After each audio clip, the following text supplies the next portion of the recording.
Great to catch up on all things legislative with State Representative Weston Newton, the head of the Judiciary Committee in the South Carolina House. We talk about, and I know there's a lot of interest with folks stopping by convenience stores and grocery stores these days and picking up energy drinks. But there's more than just energy drinks on the shelves, and that's got your attention and the attention of the committee going forward. Tell us a little bit about that. Bob, thank you. Since 2018, when the federal farm bill was passed, and hemp-derived products were legalized, what has happened is hemp and THC from hemp was removed from the list of federal controlled substances. Okay. And what has evolved over time is we're now seeing the development of THC drinks. I mean, actually, if you look, you may see it in other forms in grocery stores or convenience stores, but clearly in the cans, and it'll say THC on it.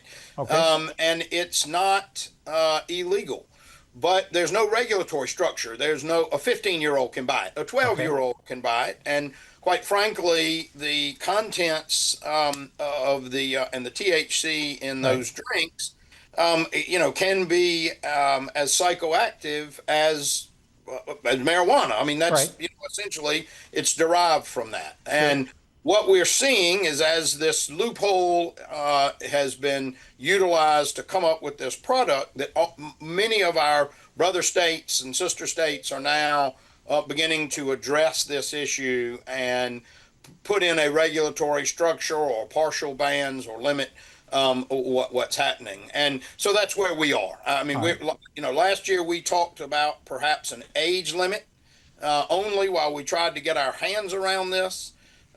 Since then, we've met with the folks in Kentucky who prepared and wrote the bill up there, and how we ought to address these drinks.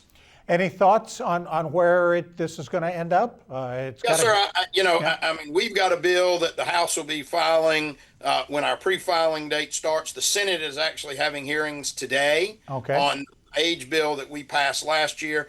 I mean, by and large, I think that there's a recognition that these drinks need to go through the three-tier system, just like alcohol, that the retail establishments where they can be sold need to be limited. There need to be proper labeling on the cans as to what's in it. The concentration, there needs to be a concentration limit on what goes in these cans. So a considerable debate moving forward, but just a point of reference from the South Carolina Law Enforcement Division. There are cans of this stuff on the shelf today that are 100 milligrams of a TCH drink that has the equivalence of 5 joints in one can. Whoa. All right. And no age limit. Yep. And it's not illegal. So sounds like you got some work to do. Yes, sir. All right. Let me ask you one other thing, and I may have asked this before, but it has been in the news nationally lately, and I wanted to run it by you.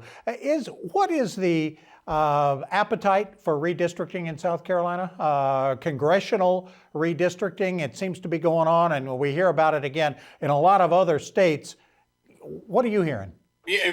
Bob, quite frankly, other than folks running for office, we've not heard it from anybody. I mean, we certainly have not heard anything from the Trump administration. I mean, if you look at the numbers in South Carolina, we've got 6 solid conservative districts, and one not. If you look at the math, I mean, one might suggest if you begin to change those lines, we may end up jeopardizing the 6 conservative districts. So we may end up with 3 that could be in play. Right. So, I mean, I don't know that the math actually would allow us or allow the creation of 7 districts that would be guaranteed to be red or conservative districts. So, the Trump administration has not reached out to South Carolina.